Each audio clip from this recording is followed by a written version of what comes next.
SMT Nation, we back, and we've got a T-Mobile video for you here today. This one kind of sucks, actually. I'm very disappointed in how this is playing out, and the reason I'm disappointed is not because it's T-Mobile. I really don't care about corporations, nor do I care about ginormous, multi-billion-dollar revenue creating companies that couldn't care less about any of us. But I care about the American consumer.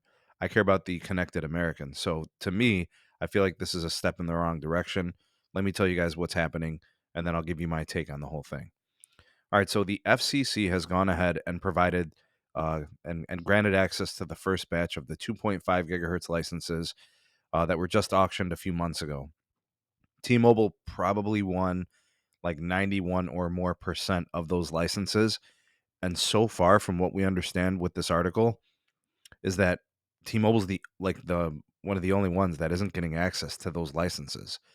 So this is kind of crappy because T-Mobile could definitely use these licenses for their customers' connectivity.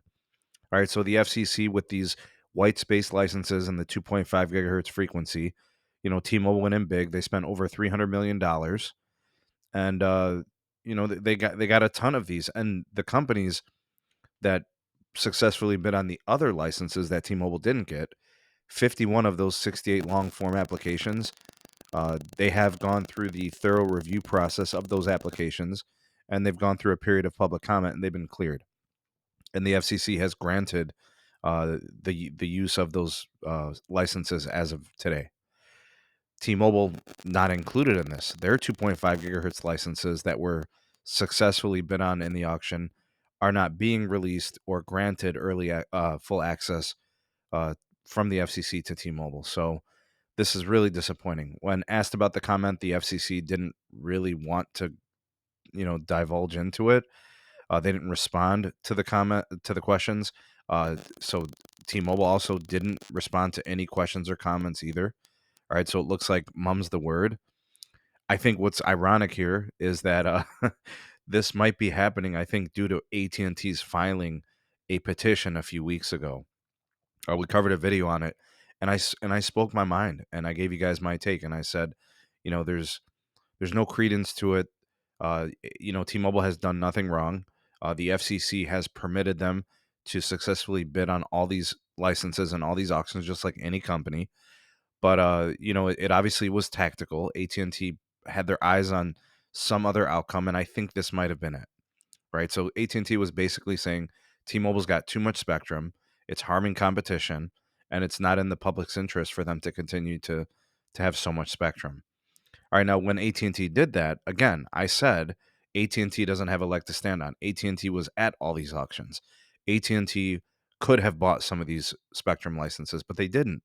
So crying about spilled milk, after the fact makes no sense. But it looks like what it has happened here is that the filing of that petition basically prevents T-Mobile from getting the access to the spectrum in any type of timely fashion.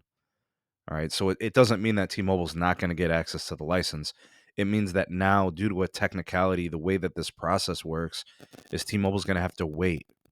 They're going to have to wait until that public comment and whatever review process the FCC has to go through, right? So that means having meetings, signing off, giving T-Mobile the go after the review process. All right, so look, it's really only doing one thing.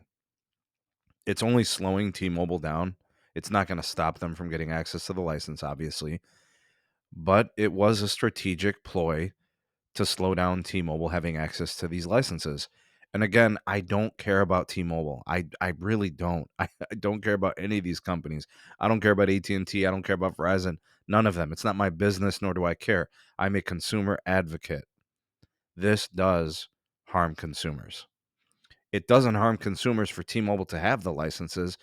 It harms the consumers to not let them have the licenses. The sooner that T-Mobile gets access to those licenses, the sooner they can widen the channels of N41, providing 5G UC access to more and more customers where these licenses are available. And that includes the T-Mobile 5G home internet customers. So to me, this is a step in the wrong direction.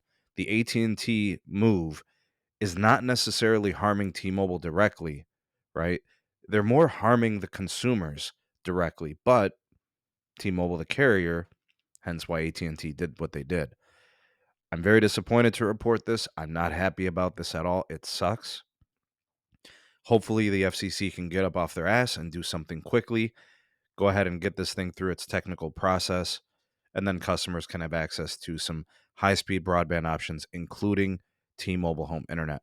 Because at the end of the day, all we want is consumers to have more options, higher capacity network choices, and dependable networking.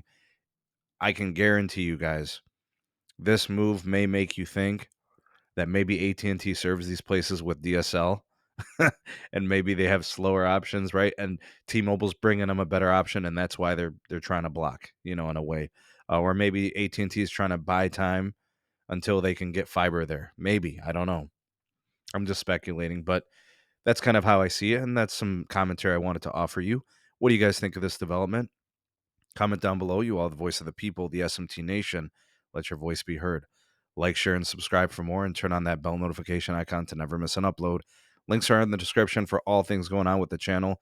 Big shout out to the YouTube members. Thank you for your support, as well to the Patreon supporters. You got all of their goats, man. Thank you guys so much for all that you do. Like, share, subscribe for more, and turn on that bell notification icon if you want to help the channel out. Greatly appreciated. Gmail address for all business inquiries in the description. My Twitter. All those other things are there. And of course, words of positivity for you as we head out today. Every new day is an opportunity to be great.